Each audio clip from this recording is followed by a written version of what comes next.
Hey everyone, how's it going? This is the Orange and Black Insider Bengals podcast, and I am Anthony Cosenza, one of your co-hosts of this program. And as usual, I'm joined by my other co-host, Scott Schulze. Scott, how are you, sir? I know we're coming off of a pretty terrible game, and we'll talk a little bit about that. But hopefully, you didn't stick around and watch that whole thing because it's pretty ugly. I had a chance to watch it, so I did. It's always kind of hit and miss with young ones, but yeah, it was definitely not the best game, but it beat standing outside in 20-degree weather, which what it's been like in Ohio for the last week. So it's one thing to sit there and watch it in the comfort of your home. It's another thing to have endured it at the stadium. Sitting there for 3 hours, freezing your hiney off. That would have been kind of miserable. You might have been better off if you're going to stand in 20-degree weather. You might be better off just watching the Geminid meteor, whatever it's called, the Geminids. There's a meteor shower tonight that you can watch. There is one tonight. Yep. And if you're going to stand outside in 20-degree weather and watch something, that you might get more satisfaction out of that than what you saw at Paul Brown Stadium if you happen to go to the game. That's right. That's right. How's your Christmas shopping going, my friend? Are you pretty set? More or less, yeah. We're pretty low key. We're very simple and basic with that kind of stuff. We don't go overboard, so it makes it easier. Yeah. So you got all of your goodies?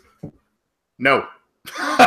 We got an early start, and we kind of got a little overconfident with our early start. And now we've unfortunately we kind of hit cruise control, and we got to play catch up quick. So. Not looking forward to that. That's probably going to be a project over the next couple of days to play some catch up with gifts, and obviously an early Merry Christmas to everybody, and Happy Hanukkah. Hanukkah started this week to those of you who celebrate that holiday. Happy Hanukkah to you.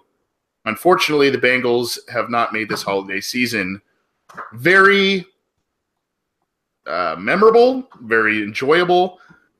And as if the gut punch loss to the Steelers on Monday Night Football and the way they lost that game wasn't enough, with the season really on the line. I mean, we said the season was on the line with the Steelers, but really the Bengals still had hopes for a wild card this week, and they really did not play well against the Chicago Bears. They lost 33-7 on their home turf. Obviously, a lot of players were out of the mix with injury, but no excuse.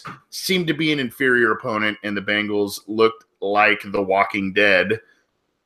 Shout out to that show on the field the other day. I don't really want to talk about semantics and stats and all of that stuff, Scott. I mean, for those who did not watch the game or didn't watch the entire game, the Bengals got absolutely dominated. The Bears had over twice as many net yards as the Bengals. They had about 250 or so rushing yards. Their two top backs, combined for, I think it was 230 yards or 220 yards, something like that. And it was ugly. There's not much. It kind of like what players do after an ugly loss. You kind of say, well, I don't even want to look at that. I don't want to talk about it. I don't really want to talk about that. What I want to talk about with this, Scott, is more about Marvin Lewis, some of his post-game comments, some of his comments this week, and some actions by the club this week that are highly questionable. And though we only have a couple of games left, this is just head-scratching time. So I guess where I'll start with you, if you have some thoughts on the Bears' loss, please give them to me. But Marvin Lewis said shortly after the loss that it's not, quote unquote, it's not his job to motivate players to play and to get up for games, to get hyped for games, that sort of thing. I have my thoughts because I've been a former coach, not at the professional level, but at the high school level, and I have my thoughts on that. I had some people respond to that saying, these are grown men, these are pros, they shouldn't need another grown man inspiring them or whatever. I've heard the other side. I'd love to get your thoughts on this.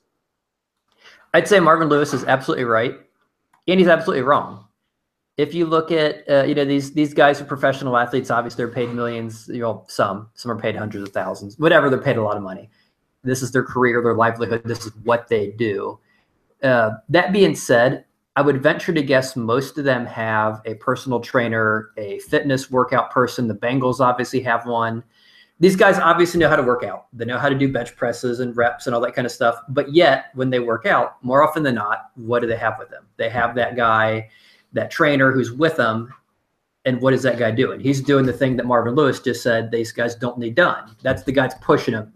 Give me that extra rep. Give me that extra set. Put another 10 on that bar, and let's do this again. When they're like, I'm putting a good effort, I'm kind of done. That's the guy that's like, no, we're gonna do a little more. You have that extra motivation. You have that extra little, and it's a little different when you're there with someone. And that's one of the big things you hear about all the time with modern culture. People get on Facebook and they yell and argue, and it's so easy to say stupid things and yell at people on Twitter and Facebook. But when you're in person, it's a little different. And the same thing that when you're working out, you're doing whatever, studying, when you have the other person there, you're kind of held accountable, and you're kind of able to be pushed a little harder than you would push yourself. And I think that's the job of any coach, the positional coaches, the coordinators, the head coaches, anyone's on the sideline during the game with those players. That's one of the roles that they're there for. I mean, obviously these guys need to be self-motivated, but that's going to get them so far. Your job, if you're sitting there showing no interest and just expecting them to do it themselves, you can't complain if they don't give you a full effort, because that's supposed to be something that you want them to do. If you want them to do, why are you not making any effort or showing any interest in having these people do it? You're a parent now. It'd be like you want your kid to do something. You wouldn't just sit back and say, oh, he's 2, he'll just figure it out. That's ludicrous. I mean, and I get it, granted, they're adults, not too, but that's part of what being a coach is. And you can ask most people, if you read or listen to most people who've been in the league or who have coached in the league, one of the things I generally tell you is a head coach isn't so much an X's and O's guy. I mean, that's part of it. They're breaking down film. They're trying to evaluate game plans, make the tough, the in-game decisions, go for it in 4th and 1 versus punt versus field goal, these different kind of things. But another role they have that's a very important role is getting the guys motivated, rallying the troops, kind of the things that make some of the great quarterbacks the great quarterbacks. Besides the great throws, the guy that goes out there, says, yeah, get on my shoulders. We're going to get out there and we're going to get this, 4th quarter victory, the Aaron Rodgers, Brett Favre kind of, I'm going to carry you. We're going to fight. That's your head coach has to be able to do that. And I know that's not Marvin's mentality, but to just, dismiss that's non-existent or not his role is kind of like saying, last year when it's like, oh, there's no such thing as halftime adjustments. So it's just beyond bizarre. And I get his point that, yeah, he shouldn't have to. I mean, if he's talking about motivating from like 0 to 80, no, they should be at 80. His job is to get him from like 80 to 105, the extra push. That's what he needs to be doing, because you have to show that on the sidelines. You have to show the culture. I mean, any business, and I'm in the business world, you're in academia, and you see coworkers and you see me, and all the work culture comes from the top level down. If you're CEO, if you're president, whoever, sits around, and just cusses and walks and dresses very casually, that's going to permeate in the culture. Same thing with football. So I just don't think he's not leading by example. He's not leading by the way he's not leading. And that's what you need from a head coach. And I think that's one of the many, many reasons why, fans seem to finally be saying, we've had some saying it for a while, but I think now we have a vast majority saying that, yes, he needs to go. The halftime adjustment thing, I know, got some people on the wagon.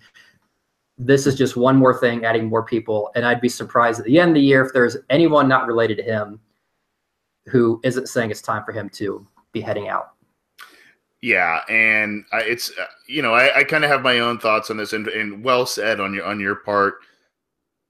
It's interesting. I guess I just want to start by responding to one point you made, which I thought was very interesting. And I think if for those of you who are in a workplace, whether it's a corporate setting or what have you, you probably have been around someone who is either given their 2 weeks or is on the verge of retirement or something like that, where, especially if they're in a leadership position, you feel it.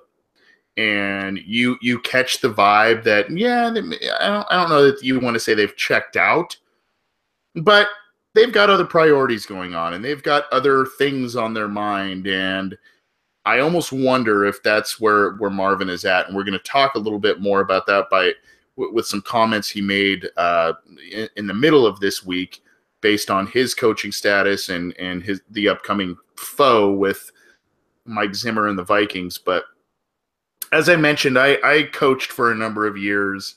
Again, not at the college level, not at the professional level. So there are some major differences there based on ages, based on personality types, all of that kind of stuff. I think that I think a job, one of the primary jobs of a coach is to motivate, is to inspire a team, and that can come in a variety of ways. You can be the rah guy that gets, grabs the jersey by the neck and, get in players' faces and intimidate them or yell at them. You could be the guy that's kind of the quote unquote players coach, like a Pete Carroll type of guy who really just kind of has that infectious personality that permeates throughout a team. You could be a guy like a Tony Dungy, where smart, well-spoken, knows the game of football, high character, and you simply, as a player, do not want to let that person down by losing, by playing poorly. Though they will never get in your face and yell at you, you simply just have so much respect for a person that you do not want to let them down. At some point, you look at those types of coaches, those types of facets, and you don't see a lot of responses from Bengals players. Now, they've said the right things in the media, and George Aloka came to the defense of Marvin Lewis and said, it's on the players. It is, to an extent, like you said, Scott, it is to an extent on the players. You got to get to a certain level. You got to have the heart. You got to have the ability and the heart to be a professional athlete. But let's face facts. They're paycheck players in the NFL. That's how it is. Whether you're a free agent, if you've come from nothing and all of a sudden you've got a lot of money, or you're at the end of your career or what have you, there are paycheck players in the NFL, and a coach needs to be able to resonate with the rookies, with the free agents, with the guys at the end of their career, and get the most out of them. Marvin Lewis has not been able to do that. We've seen the results. Now, he's got them to an extent, but not all the way there. And I guess I kind of want to end my little rant, and I'll kick it back over to you, Scott, if you have any additional thoughts. But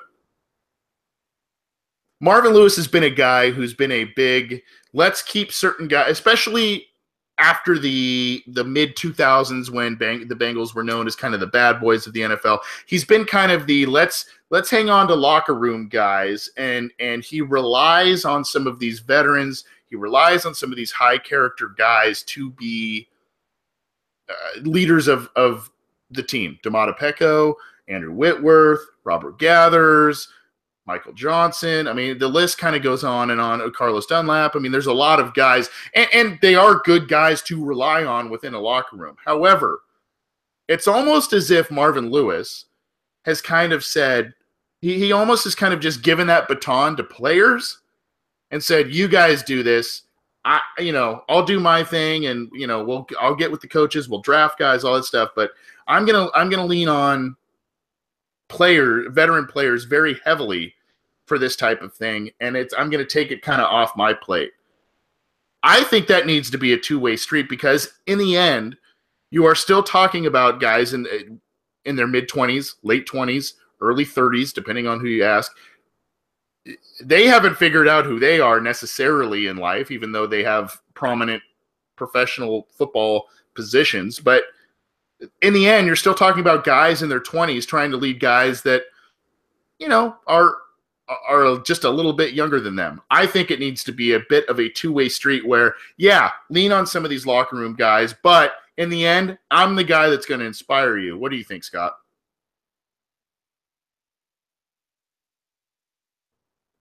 Yeah, still working on that mute thing. A lot of what you said, I would agree with. I think that there's different ways to lead. You obviously don't have to, be the rah guy, but you have to do something. And I think it was Vince Lombardi. One of his former players talked about how he was such a very hard, difficult, demanding coach. Just someone who, rode you into the ground, worked you hard. and this player had made the point that we just all hated him, but he brought us all together because we all hated him together. And that was his way to motivate his guys, was we just hate this guy so much, but we're all kind of in this together, almost like in a, in some sort of like buds or boot camp training, that we're just going through heck, but we're going through it together. And we're forming whatever method you want to use. You have to have some method. His method seems to be, like you said, the silent partner, the very hands off. I'm just going to, put the wheels in motion, kind of sit back and watch this thing go and figure things take care of themselves. And yeah, that's kind of a great, and you talk about paycheck, well, he's getting a paycheck too. And by just doing that, he's basically not doing part of what his paycheck, is for. It's, I don't know what exactly he thinks his role is, if it's just to make, smart ass remarks to the media after games and, bench young players. I don't know what exactly he thinks his role is, but I think a lot of fans would say it's a lot more than he seems to be doing. And yeah, I think you can kind of tell early on in the season when they started losing and he seemed to be losing the locker room, and Joe Mixon and AJ Green were saying things, and Jeremy Hill was like, yeah, screw this, I'm taking surgery, I'm out of here. And you could kind of see things weren't going very well. And that it does seem like when you watch the games, the many, not all, I think especially some of the younger players are still fighting, but a lot of them just seem to have checked out. They are kind of like, there's kind of a losing cause, like working on a project that isn't going anywhere. No one's really going to care what happens one way or the other. It is one thing I'll throw out, and just one brief comment on the Bears game, that, when you watched Mitch Trubisky just kind of looked every bit of the first round pick that the team traded for, just, making throw after throw, completing passes. And part of it was his guys were wide open, especially, Kendall Wright, who really hadn't done anything else. I think they also said he had like a third of his catches or something in this one game. But just watching him and then flashing back to the Houston game, Deshaun Watson, another first-round pick from this year. And you've mentioned before, the Bengals struggles against rookie quarterbacks. And when Watson had that rushing touchdown, the only touchdown in that game, led the visiting Texans to victory, a team that, may thought, well, the Bengals are going to win, rookie quarterback, first start. He looks like a grizzled veteran. He carries the Texans on his back, brings them a victory. What do we see next time to play a rookie quarterback, first-round pick? Trubisky goes out there and completes pass after pass, looks poised in the pocket. Even when he gets pressure, he looks like he's been doing this for quite a while, knew what he was doing. And, yeah, it's amazing that how outside of Browns games, outside every other team we play, when it's a young, a TJ Yates, Trevor Siemian, whoever it is, they just, for whatever reason, I don't know if it's just poor preparations, if they just don't have the film and don't know what to do, or they just are too dismissive. It's very baffling how they can constantly leave guys wide open and constantly not get enough pressure to, really force these guys into bad decisions, into bad throws, into quick feet. They just, give them the time, give them the open receivers, and just make them, look a lot better than you expect a rookie, especially when you see other games which rookies play and they struggle. And as soon as they play Cincinnati, it's, there they go again. Trevor Siemian completed 2/3 of his passes for like 250 yards, or I think it was even better than that. But yeah. Yeah, I mean, I think that's a direct indictment of coaching, and the Chicago game is definitely evidence of that. And I think, we kind of talked about the Chicago game. We kind of talked about Marvin Lewis. I think that this season, really the past two seasons, have really exposed Marvin Lewis and exposed this team's weaknesses in terms of organizational culture, the way they run their business, the way their franchises run, and the entire amalgam of everything Bengals the last 2 years has really, I think, opened some eyes to fans, and it's not pretty, and it's going to take a lot of retooling for this team to be able to move on and be competitive once again, because really, 11 wins and 1 tie over the past 2 seasons is not getting it done. and they're not playing great football. It's really, to be quite honest with you, Scott, it's really kind of a boring brand of football. I mean, you watch them play, and they're not all that fun to watch right now. I mean, they don't do a ton of stuff very well. And I think, back in 2005, it was offense and way fun. And then, 09 and the other years, it's kind of more well-rounded, solid football. In the last 2 years, they're just not doing anything really well. And I think that needs to be addressed. This is the Orange and Black Insider Bengals podcast. I'm Anthony Cosenza. I'm joined with Scott Schulze. We've got a lot on tap. We are still taking your questions and comments. We've got a couple already we're going to try and get to at the end of the show. But if you are joining us live in the YouTube chat, please put it in the YouTube chat. We are scanning those. You can tweet them at us at BengalsOBI. And if you can't join us live, you can send them to us at theobinsider@gmail.com. You can also catch this show on Cincy Jungle on YouTube and subscribe to our YouTube channel. We're on iTunes, so subscribe there, and we're on SoundCloud, so subscribe there as well and get the program through a number of different medias. We are continuing to grow. We've gotten a lot of new subscribers, a lot of new listeners, and we appreciate that, even though the Bengals are having a subpar season. Scott, I waver on where I want to go here next. I guess it's a pretty good segue based on what we've talked about with Marvin Lewis, the Bengals, all of that. This is the first in what I think will be a kind of a mini series over the next handful of episodes. And I guess it's how to fix the Cincinnati Bengals. And what we're going to do is we're going to look at various aspects of the team, various aspects of how the organization runs. And we're going to kind of pick that apart and say, this needs to change starting this offseason in order for the Bengals to be competitive and or playoff bound and beyond once again. I think the easiest place to start, Scott, is the coaching staff.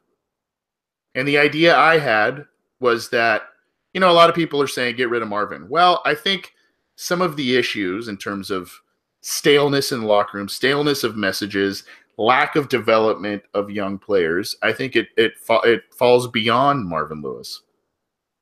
So I'd like to hear your thoughts on what should happen with the coaching staff this year. In my opinion, there are 4 or 5 coaches I would like to see shown the door, demoted, maybe even more than that.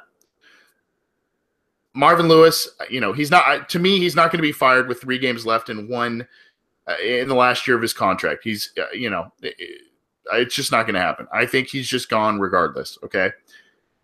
I have been disappointed in Paul Guenther. There are some pluses and minuses to what he brings to the Bengals, but I have been largely disappointed in what I've seen this year. The team can't tackle. They can rush the passer, which is awesome. They can't tackle. They're not good against the run, which has been a staple of theirs. They're okay against the pass. I think that Jim Haslett, the linebackers coach, has failed this team quite a bit. I think that Paul Alexander is a guy who needs to probably be finally shown the door. And I think the Bengals need to, I think Bill Lazor, God bless him for the situation he has been thrown into, but I think there is a number of issues on offense, and I think the Bengals need a more creative mind there. Now, obviously, a head coach could bring in those positions, with their new regime and whatnot. Marvin Lewis did it a couple of times with the Bengals in his 15 years, but those are the spots to me that really, really need to be addressed. What do you think? I would agree with all those, especially the one that I think is beyond question is Paul Alexander. I mean, going back all the way to the Evan Mathis, Nate Livings decision where when they played on the field, Evan Mathis looked 10 times better. They decided to cut him. They keep Livings. I think Mathis went on to the Eagles, maybe had an all-pro year that year or the next year. And the guy who has continually failed to develop offensive linemen. I mean, Andre Whitworth was obviously great. He was rated as a first-round player, fell to the second round. They grabbed him. He obviously had a very good career. Outside of that, Zeitler and Steinbach were both first-round picks as guards. They were like the first or second guard taken that year. They both did well. Then they made no effort to re-sign them. Andre Smith was a top 10 pick, and he was number 6 overall. He was a solid player. But pretty much outside of that in his tenure, they really haven't done a whole lot. They've neglected the guard and center positions outside of the 2 first-round picks. They put no emphasis on drafting those guys, and when they do draft them, they don't develop them. You look at Bodine, you look at Guychek, you look at all the different people they've had in that position ever since Kyle Cook and Richie Bram have been gone. And the guys they draft, once you get past that first round with those high picks, the guys that are just good because they're good. Anyone you have to develop and turn into a player. For whatever, he just has never shown that ability to really do that with anybody. And some of the people they take, especially lately when they reach for Fisher and Obuehi, and you see how they've struggled, and so it's very easy to point the finger. But then when they trade up for Bodine and do that too, and it's just it just seems like player after player after player. And at some point, you have to ask yourself, how do you stay employed that long and have nothing to show for it? And yeah, that's the one that's beyond baffling. And I would totally agree with the Haslett too. I mean, the linebackers just haven't looked very good this year. I know Burfict hasn't been 100%. He was suspended a few games, but he's been suspended before, and they looked fine. Minters seems to have somewhat been he hasn't really been that noticeable. Vinny Ray, when he's in the field, Nick Vigil looked good at the beginning of the year. He sometimes kind of looks like he's not exactly developing as much as we would have hoped for a guy they drafted as high as they did. And I think you can make an argument for for pretty much every coach on the team except for Paul Guenther. I think he's the one guy who I personally think has done well. If you look at the Bengals numbers, I think their defensive numbers are actually better with him overall than they have been with Zimmer. Now, that being said, if you're going to clean house, and a new coach is getting his own staff, okay, then you don't just keep one guy unless the new coach wants him. But the one thing I think that's going to have a big impact on what the next coach does is how much control Mike Brown gives them, because that's always been the one issue. Is Mike Brown's tried to be like his dad. He wanted to have a lot of control, and during that decade in the 90s when they were awful, he wanted to be involved in the drafting and a lot of the player decisions and that kind of stuff. And we saw that obviously fell flat. It seems like he's given some of that to Lewis over the last decade or two. But now that Lewis is struggling, you kind of wonder, well, how much control will he give the next guy? Will he revert back to who he was, before Lewis? Will he just kind of cede everything because he's getting older and kind of stepping back?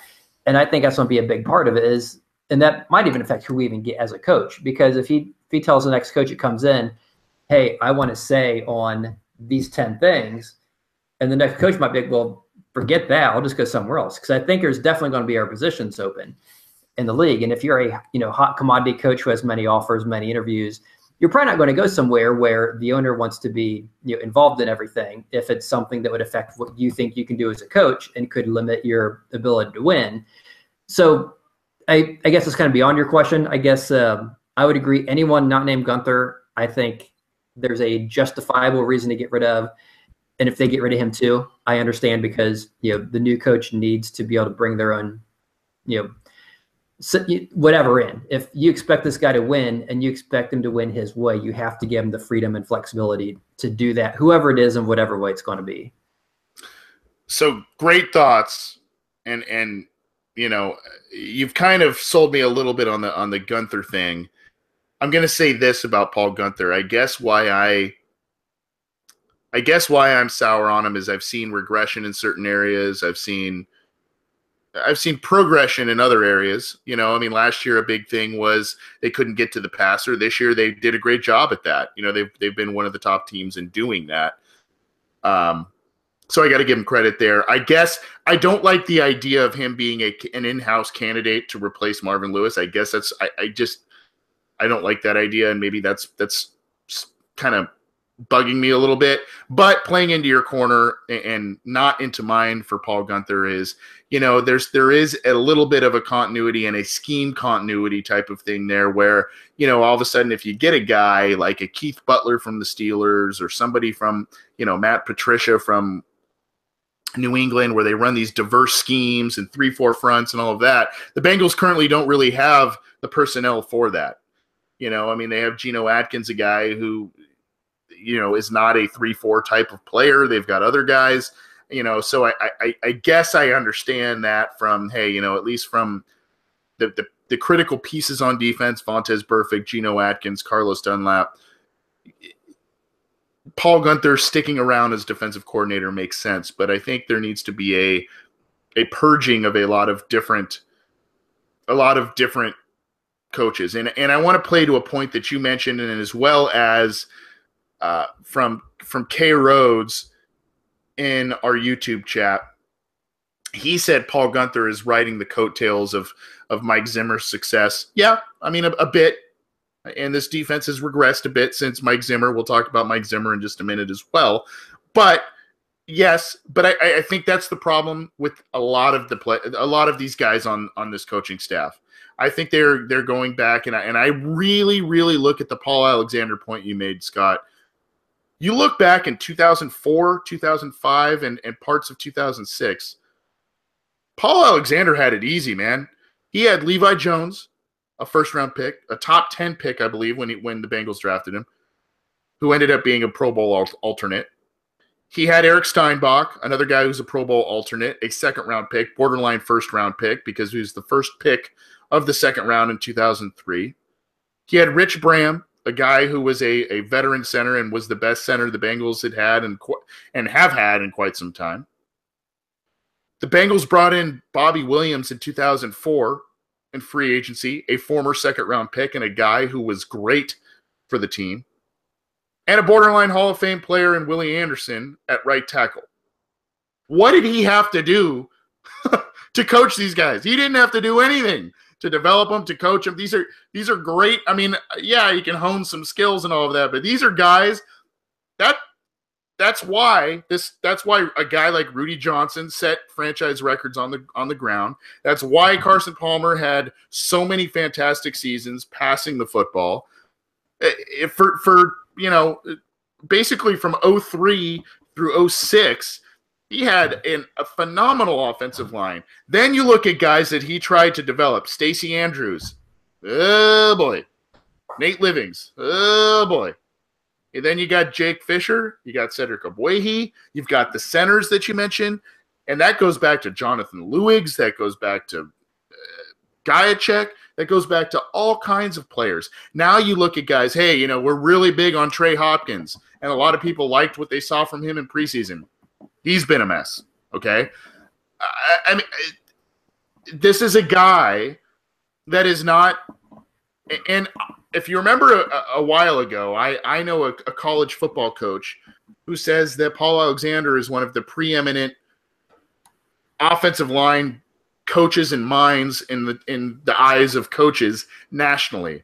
Great, wonderful. But you know what? He's not getting the job done, and this offensive line has been atrocious. And I think, to your point, Scott, to K. Rhodes' point in the chat, the YouTube chat, these are coaches that are riding previous success. Mike Brown believes that these guys can rekindle that again, and they aren't doing it. Right?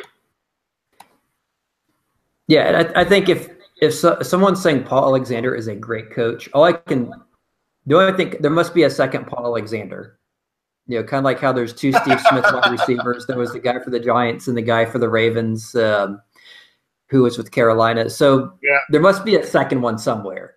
And I think we just assumed he meant the Bengals one. And clearly he means some guy at Montana State or I don't know, somewhere. And I'm sure he's on Wikipedia that's the guy he meant. But yeah, to your point, someone like Rudy Johnson, who was not exactly a great running back. He wasn't fast. He wasn't elusive.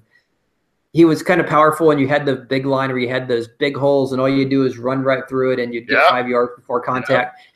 It's kind of hard not to, as long as you're getting the ball as often as he was, not to get 12, 1,400 yards because he was just running untouched. And you have to wonder, you put Corey Dillon or Joe Mixon or someone behind that line.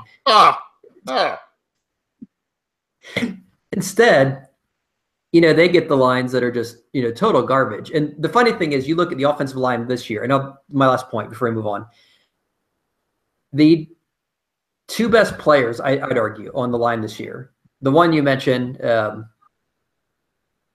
the Trey Hopkins, which he's obviously, as you mentioned, struggled, but I think he's been one of the better ones, him and Clint Bowling. And I think Bodine's obviously had his issues since day one. Jake Fisher was awful. He got, Abway, he's not been as awful. But the funny thing is, who are the guys that Paul Alexander has spent more emphasis, focus on drafting, bringing in? It was Abwehi, Fisher, and Bodine. Yep. Who are the positions that he kind of neglects, ignores, the Bengals don't really care about, don't really focus on? Bowling and Hopkins. It's almost like they kind of lucked into the two good players, and the ones that they actually tried to get for the line, they actually put some thought and emphasis in doing, are the ones they screwed up. Yep. And I just to kind of reemphasize, and again, I know we kind of were laughing and making fun of Paul Alexander. I don't want to say he's a poor coach, because obviously he wouldn't have been employed in the NFL for as long as he has. And quite honestly, I respect the coach's opinion that I talked to, that, coaches nationally come to a symposium that Paul Alexander puts on, speaking about coaching and all kinds of stuff. So obviously he's well respected. However, I do believe he is a guy that is resting on past laurels, and not only just that incredible offensive line the Bengals had at the beginning of the Marvin Lewis era, but in this second rebuild, you had Andrew Whitworth, you had Clint Bowling. The center was kind of a mess, regardless of who that was, and you had Kevin Zeitler, you had Andre Smith. Not bad play. First round at right tackle, first rounder at right guard, fourth rounder but versatile guy at left guard, and then a second rounder who basically is playing like a Hall of Fame tackle at left tackle. So like you said, Scott, I love what you said about, it's kind of like he drafted good players and he just let the good players do their thing and maybe kind of tweak some things and fine tune some things. But when it came to either him pounding the table for inferior players or getting these project guys that he was forced to develop or mold them into a certain position, he didn't do a good job. And, I don't want to just pick on Paul Alexander. There's a number of different coaches. We've mentioned a lot of them. And unfortunately, the offensive line the past 2 years has kind of been a mess. And that's it's an easy place to point to. But for the first point of how the Bengals can fix themselves in 2018, we're looking at a pretty big purging of the coaching staff, and I think that a lot of folks would agree with us at this point. What do you think? You can give us your thoughts. You can join us live every week in our YouTube chat and chat with other Bengals fans. There's already been a little bit of a heated debate, I've noticed, from a couple of different Bengals fans, which is kind of fun, but hey, take it easy a little bit. You can get in touch with us on Twitter at BengalsOBI. You can get in touch with us on email or via email, theobinsider@gmail.com. And of course, we are on cincyjungle.com. You can subscribe to our YouTube channel, our SoundCloud channel, and get us on iTunes. We appreciate the support that you've shown us, even though the Bengals have been struggling really since the inception of this program. Hopefully we're not a bad luck charm. Let's not even talk about that. Scott, the Bengals face the Vikings this week, and usually we kind of talk about X's and O's and, what to expect. And really, based on the sleepwalking thing we saw from the Bengals last week against the Bears, and the issues that just seem to be plaguing the Bengals and how good the Vikings are, I don't think it's truly necessary for us to kind of really dive in depth on, what the Bengals need to do. And, unfortunately, this just seems like something we can kind of chalk up into the loss column. They play in Minnesota and, just doesn't seem very good at this point. What I want to talk about is obviously the Mike Zimmer effect. And this plays into our last segment of, the coaching and all of that kind of stuff. Hindsight, 2020 hindsight is an amazing thing. And, Jay Gruden's had some success in Washington. Vance Joseph has struggled in Denver. Whereas the other branch of the Marvin Lewis coaching tree, Mike Zimmer, has had quite a bit of success in Minnesota. And I guess now when Zimmer left, this was Marvin's job. The Bengals were still playing very well, and they were a consistent playoff team, and they kind of kept the machine rolling a bit. But you look at it and you kind of say, well, man, what could have been? And I guess the thing that I look at that's a difference between the Vikings and the Bengals, there's two things to me. The Vikings know what they like to do. And some of it is very similar to what the Bengals and what Zimmer did with the Bengals defense, tall, big corners, press coverage, and, we're going to pressure the hell out of you.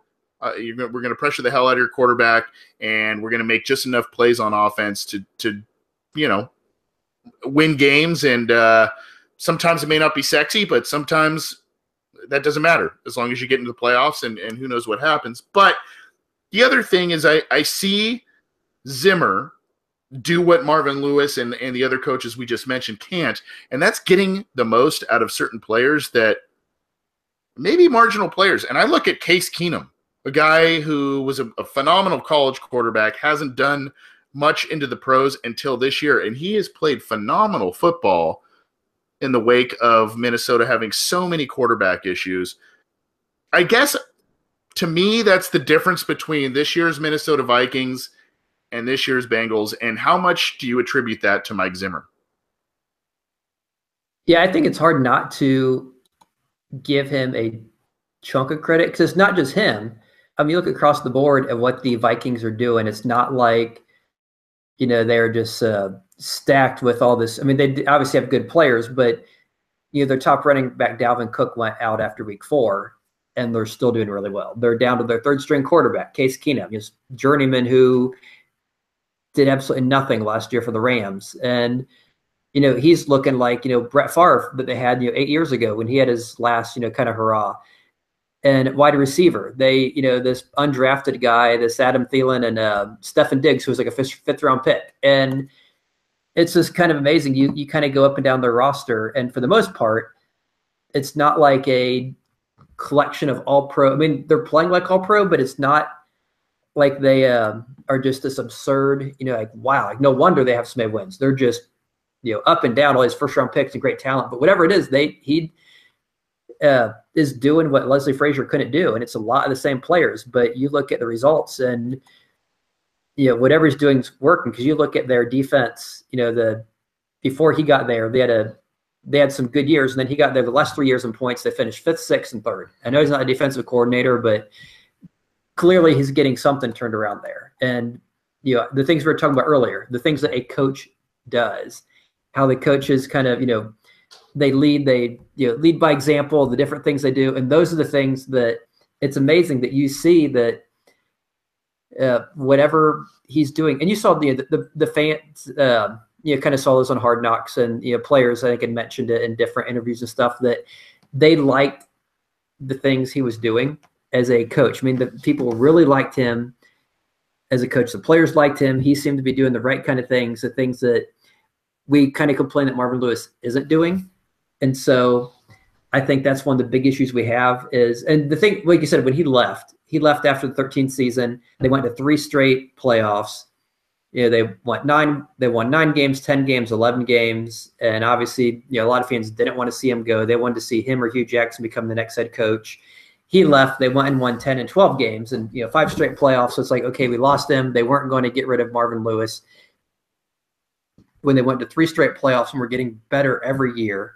And then after the 12-4 season, they weren't going to get rid of Lewis and make Hugh Jackson the head coach. But like I said, in hindsight, it's very frustrating because you see that the Marvin Lewis that we've known for 15 years is still the same Marvin Lewis. They aren't as good as they were during that stretch, where they had the 5 years in the playoffs, and you see all the people that left, that people looking back, man, like would have been nice to have Vance Joseph or, even Jay Gruden and Hugh Jackson and Mike Zimmer and some of the air coaches, the assistants, like the defensive line coach and some of those others who disappeared. And you just get to a point where you just cycle through so many coaches that you just have nothing left. I mean, you can't have your coaches poached every year and expect to constantly fill them in with guys who are just as good. And I think it's kind of like in college football. You see Alabama, Ohio State. Every year they lose these first-round picks, and they just plug a guy right in. Well, not every school can do that. Some of these schools, they have like a little window, and once those guys are gone, it's going to take them a while. The Bengals had this great window. They had this 5 years, all these great assistant coaches, really good players they drafted 7-8 years before that. But you hit a point now, okay, all these guys are kind of going through the system. You've lost your coaches. All your great draft picks from 2010, 2011 are now kind of going through. And now you get Marvin Lewis, who is just, the Marvin Lewis that we had back in 05, 06, 07, 08. He's kind of being exposed for who he is. Kind of like you mentioned with Paul Alexander. That's kind of the theme, is that they're being exposed for who they are. Paul Alexander stepped into a great system. It's like taking over a company. It's just, doing phenomenally and saying, oh, this guy stepped in, and giving him credit for something he stepped into. And once Paul Alexander actually got to put his fingers on it, that's when it kind of started getting worse. And so, I'm sorry. I'm kind of rambling on, but no, you're good. I think I'm basically agreeing with everything you're saying. Yeah. And, I look at, if you want to go back to where the Bengals started to be really successful, I believe that, Mike Zimmer was a guy who took over the Bengals in the late 2000s as a defensive coordinator. And as you see what he has done with this team, or what he had done with the Bengals in his tenure with them, it's pretty incredible. And I guess where I was kind of going with, the Case Keenum situation and all that, you look at it and you say, okay, in 2011, 2012, and the Bengals were really scraping together wins, and they relied on the defense and all of that. Yes, they were former high picks, but they were scrap heap guys, and I'm going to list them here: Terrence Newman, Nate Clements, Manny Lawson, Tank Johnson. I mean, these are guys that Mike Zimmer had connections to, obviously, but also said, you know what, these are guys that haven't lived up to their potential or are at the very end of their careers, and I'm going to take them and I'm going to bring them into Cincinnati, and I'm going to make them productive players for this team. And if you watched Hard Knocks, which, by the way, was Mike Zimmer was easily one of the most entertaining people on that program, whether it was in 2009 or I believe it was 2013, the second time it rolled around. You saw how he resonated with players. You saw how he resonated with Tank Johnson and others as he brought them into his office. He was hard-nosed, but also personable. I have a very funny story when I've met Mike Zimmer. I met Mike Zimmer in San Diego at a Chargers, before a Chargers game back in 2013, and I absolutely loved the guy. Super nice guy, and really funny story with the language. Some of the language that was used, I can't put that on the program, but if you want that story, let me know. You can hit us up through our various platforms, and I'll tell it to you. But at any rate, he's just a charismatic guy and a guy who gets the most out of players, and I think that that's what we're seeing out of the Vikings. You're seeing them play well. You're seeing players who really, I mean, yes, they have high picks out there. Xavier Rhodes and is playing well, and Everson Griffin is still playing very well for them, even though he's up there in age. And they had Dalvin Cook, who was playing well before he got hurt early in the year, and they've done some things, but he is getting the most out of a lot of players who have not really lived up to certain NFL potential. And I think that's kind of the message to take with Mike Zimmer. And I don't think, a lot of people are easy to say, well, why didn't the Bengals hire him? I don't think that just based on where the Bengals were in terms of success themselves, Marvin Lewis's entrenchment as the coach, and Mike Zimmer's opportunity to go to Minnesota, that's just not, it wasn't feasible for him to be the coach of the Bengals at that point. Not to say that can't happen in the future, but as of now, Minnesota loves him. Our friend Ted Glover, who came onto the program, I believe it was last year when the Bengals faced them in preseason. If you follow him on Twitter, he's a very entertaining follow. But if you follow him on Twitter, you'll see that fans, people who cover the team and everything, love Mike Zimmer, and I think all Bengals fans can say the same thing. For this week, unfortunately, it just seems as if both because of injury, because the Bengals have maybe emotionally packed it in, and a number of different factors, I just think that Minnesota's on a roll, and this one might be probably not as ugly as last week. I think the Bengals will put up a bigger fight than last week, both because they'll have some more guys back, but and maybe a little familiarity with Zimmer, but overall, I don't see the Bengals winning this game, nor at this point do they need to. I mean, I think not that you want to, tank the season in and not play with effort, but at this point you got to get high picks and rebuild as possible. Another one of those rebuilding things we'll probably touch on in the near future in future episodes. Thanks for tuning in tonight. I'm Anthony Cosenza. My colleague Scott Schulze joined me, and unfortunately he had to take off. But we've got a couple of listener questions before we get out of here. And you can always submit those to us on Twitter at BengalsOBI, via email, theobinsider@gmail.com. You can hit us up on Cincy Jungle if you'd like. You can hit us up on iTunes, on SoundCloud, and on YouTube. We are live every week on YouTube and cincyjungle.com. So join us, talk to other Bengals fans, and try and get your questions and comments listed, answered on air. And we try and get as many as we can, time permitting. These the ones I currently have here are from email, and the first one I had was from Mark Faithful. Mark Faithful is a gentleman who is from the United Kingdom, and if you remember a few weeks, probably, gosh, when was it?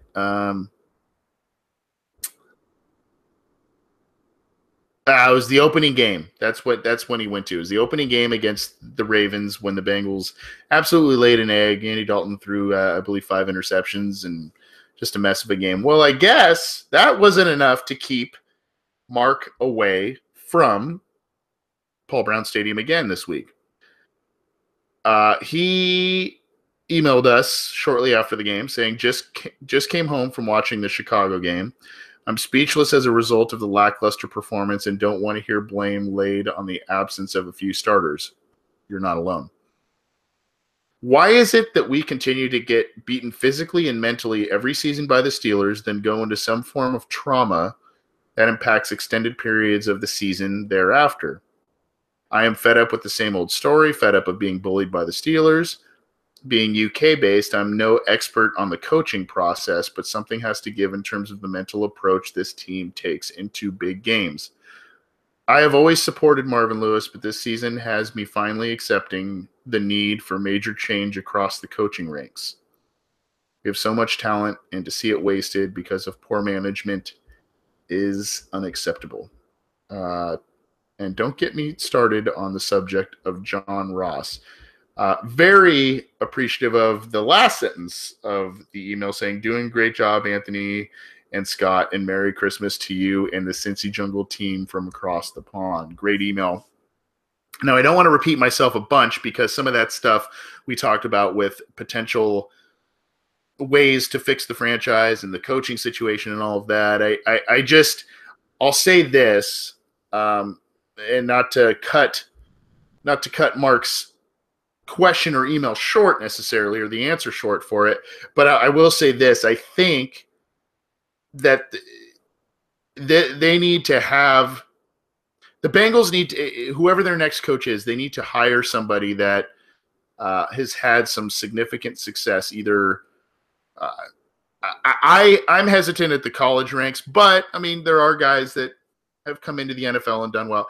I look at who's a guy that has come in, or who's a guy that's part of a winning program at the professional level, and what are those teams?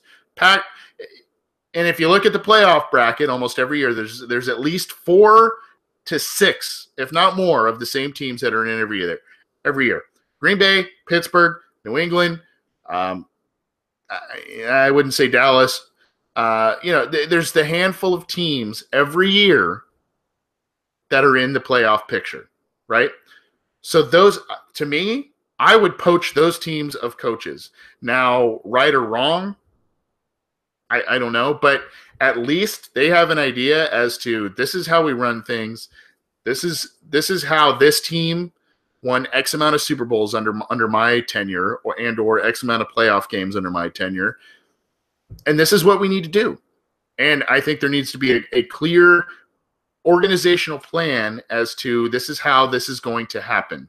This is what we need to have happen, and we should be seeing the fruits of our labor, say, maybe 2019, right? So, I would say pillage some of the most successful teams and really pick their minds in terms of what needs to be done to win big games, to prepare for big games, the players, the types of players you need, the personalities of players and coaches that you need, because those are the people that have been there and done it. And, there's not just going to be a Bill Belichick floating out there for you to be able to hire. You're going to have to get a young mind, or, maybe someone who had stumbled early in a professional coaching position and is now looking to have one now, and you got to give them another chance. But I think you need to really go after someone on these winning organizations, because, mimicry is flattery, right? I mean, that's kind of the thing. And I am very much with Mark. I am very sick of, to me, and you go back to last week's episode, to me, the Bengals that was the most physical I had seen them be with the Steelers in a very long time. And yes, there were a lot of Bengals that were knocked out of that game, but I thought, particularly in the first half of that game, the Bengals were flying around, were playing inspired football, and doing everything they needed to do. Hence the 17-3 lead at the halftime. That's another component to Mark's thing. The halftime adjustments, being able to keep your foot on an opponent's throat, especially a good opponent, especially in big venues, big games, that sort of thing. And they have to find a coach that has that type of mentality. There's a lot of talk. We've talked at length over the past few episodes of certain coaches that could embody that. Jim Harbaugh, Urban Meyer at the college levels, perhaps David Shaw at the college level. There's Matt Patricia, there's Josh McDaniels, there's Keith Butler, there's Todd Haley. There are a number of different guys that, and unfortunately, a lot of those guys kind of come with a little bit of hesitancy. Josh McDaniels had problems in Denver in his stint there. Todd Haley had problems in Kansas City in his stint there. But they come from winning organizations and winning cultures. You've seen Bruce Arians do it, even though it's kind of fallen apart a little bit the past couple of years in Arizona. But you've seen guys do it. And that's what the Bengals did when they hired Marvin Lewis. They hired a guy who had won a Super Bowl a handful of years back with the Baltimore Ravens, built a great defense, and they said, that's the guy, an outside hire, yet a guy who is familiar with our division and can bring his ideas in here that embody what we need. And, it worked for a while, and unfortunately, time has kind of run its course, and I think that may be where the Bengals need to go this year in terms of answering those questions from from Mark, and thanks to him for that question. John Telly writes us, like most Bengals fans, I'm ready for Marvin to leave. That's why I'm hesitant to defend him, but here it goes. Oh, boy. I agree with Marvin when he says he shouldn't have to motivate highly paid professionals. If someone came to you and said, I checked out mentally on the job today and my work was so bad it was embarrassing, how would you respond? What would you think to yourself? This guy must really work for a bad boss who can't motivate his employees. Or would you think to yourself that? Don't get me wrong, if he says he's a poor evaluator of talent or he runs simple, predictable schemes, can't make in-game adjustments, can't manage a game clock or anything like that, I would agree with you. So we're talking about the motivational thing, and thanks for the question, John. I don't know, man. Like I said, I've coached. Yes, there is I think players, regardless of age or whatever, it is on them to a certain level. You know, they got to get motivated to a certain level. They have to have that want to, right? You have to have a group of guys that, you know, either love the sport or, hey, they love money. And in order to keep that paycheck, they got to play well. And the team has to do well. Otherwise, they're not getting paid. So whether it's, you know, whether it's one of those two factors at this level, you have to kind of play to that as a coach. It's very difficult. I'm not saying it's an easy task. I'm not saying, you know, like I said, I coach the high school level, and getting squirrely 15 to 17-year-old kids ready to play and not thinking about young girls and all kinds of other crap they're thinking about at that age and focusing on a specific sport, that's tough to do. But these are people, and as a coach, what makes it hard at the NFL level, these are players that make significantly more money than you, and they know it. So you have to be able to establish a respect level where, I mean, you're their boss, but instead of most other corporate settings, you are making significantly less than your top employees, which is really an odd dichotomy in the NFL. So you have to be able to harness what it is that these guys care about. You know, if it is that money, or if, you know, if they're an undrafted guy and you see some potential there and you say, you know, hey, you have the ability to be a top paid player in the NFL and get that out of them, whatever the case may be. You know, you got to be able to, you know, mine that gold out of players, so to speak. And I think Marvin Lewis has done it out of certain players. And I think the problem, my thing, it's a positive and a negative against Marvin Lewis. He can mine that gold out of a lot of players.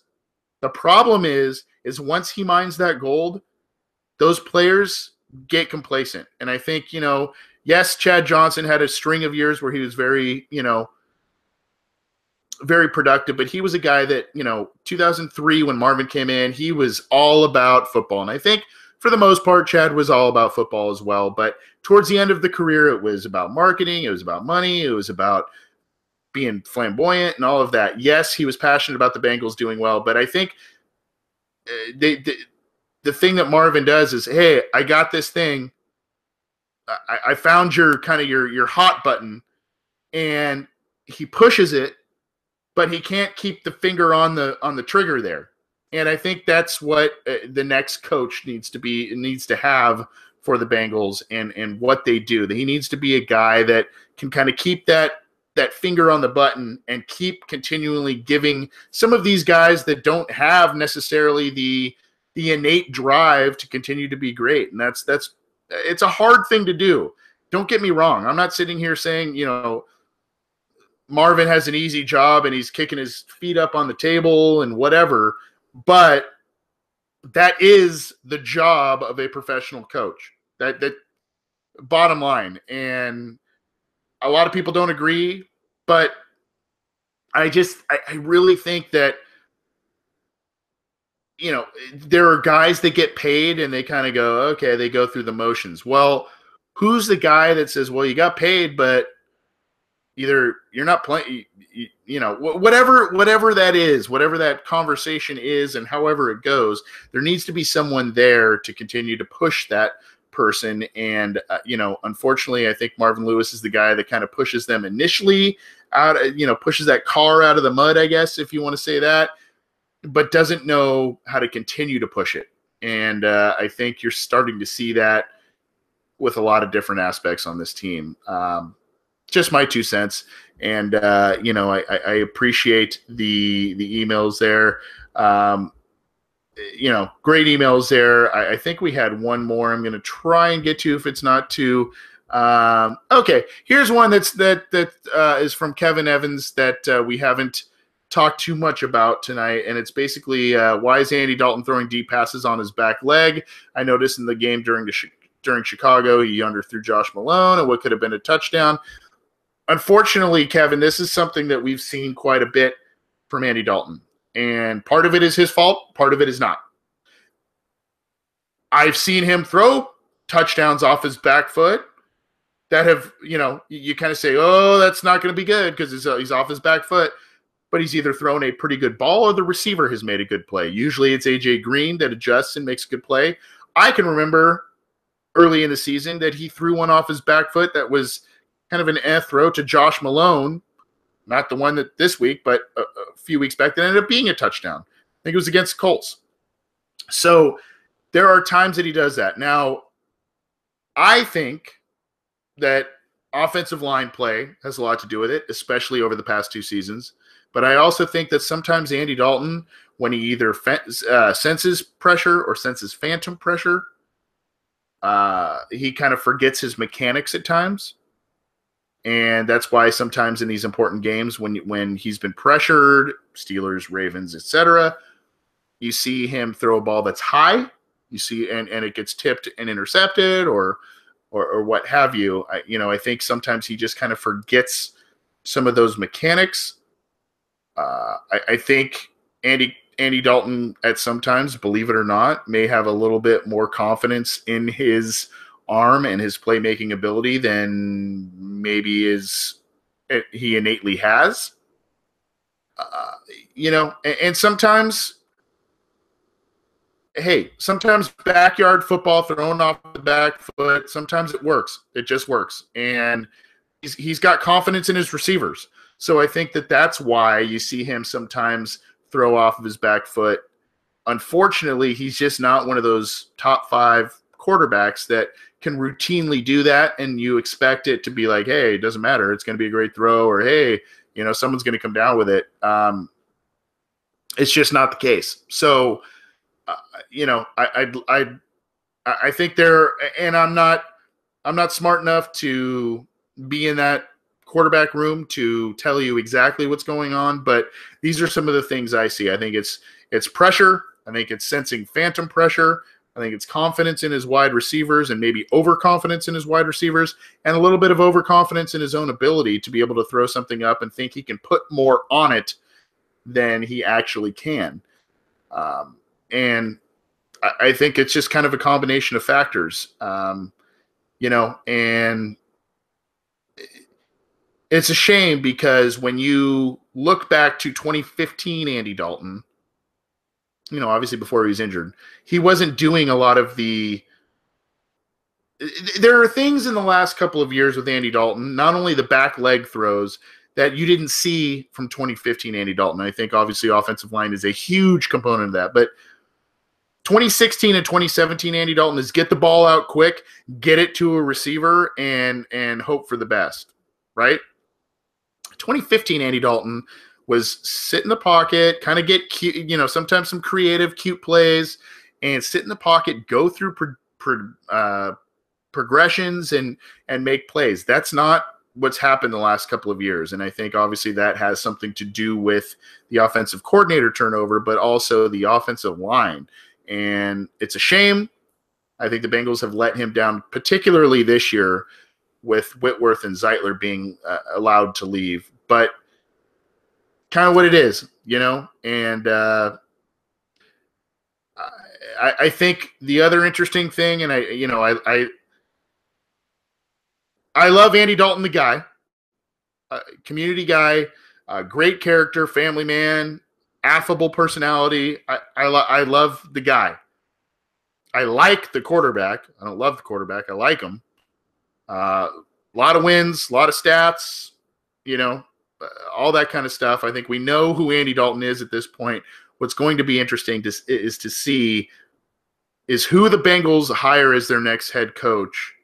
And if it's an offensive mind, particularly if Andy Dalton is quote unquote his guy. And if he is his guy, if he can fix some of these things that Kevin is talking about, the back leg throws, the sensing of phantom pressure that may not be there, and dealing with pressure that is there, properly dealing with it, and working through progressions when it is there. So a lot to sort out, and I think we'll talk about this more as the show goes on throughout the months. But that is another issue we're going to be talking about on this program, and where the Bengals might go at quarterback, whether it's staying put or moving on from Andy Dalton, depending on what the coaching regime looks like in 2018. This has been the Orange and Black Insider Bengals podcast. Scott Schulze was my co-host. He had to leave a little early. I'm Anthony Cosenza. Thank you so much for tuning in live to this program, and thank you so much for downloading the program. And if you're new to it, please join us live every week. We are live at cincyjungle.com and on YouTube, and you can chat with a number of different Bengals fans on YouTube every live episode, and we love to have you. Thanks for still, tuning in and supporting the program, even though the Bengals have had a rough couple of seasons. We're hoping that they're going to turn the corner and turn the corner soon. Obviously, some big changes are going to be made, but thanks for sticking with the program. Download it on iTunes, SoundCloud, and YouTube, and get in contact with us. And one final thing I want to say before we get out of here. For those of you who are, Bengals history buffs or longtime Bengals fans, what happened this week, Pete Brown, the brother to Mike Brown, the younger brother to Mike Brown, and the son of Paul Brown, passed away on Wednesday. And Pete, Mike, and Paul Brown obviously were the brain trust to create the Cincinnati Bengals football franchise. I did not hear quite exactly what the cause of death of Pete Brown was, but he was 74, I believe. And he was big in the player personnel department and whatnot. I know we can be cynical about how the Bengals run their organization and the Brown family and, the player personnel department that Pete ran, but obviously an integral part of the Cincinnati Bengals organization. Very sad to hear of his passing, and obviously hearts go out to Katie Blackburn, Troy Blackburn, Mike Brown. Real quick, just a little comment from Mike Brown via ESPN. He said, Pete was the quiet one, but his talent spoke volumes. Pete was more prone to action than talk, and his contributions to the Bengals were significant. He was a fine scout and a judge of prospects, a wonderful business partner, and an even better brother and family member. Everyone who knew Pete cared about him and respected him. I feel his loss deeply. So, easy to rag on the Bengals, but, they had a loss that goes far beyond the football field. Send some positive vibes to the Brown family and the Bengals organization as Pete Brown passed away this week at 74 years old. Thanks for tuning in. We'll see you next episode. This has been the Orange and Black Insider Bengals podcast. I'm Anthony Cosenza, and be well to each other.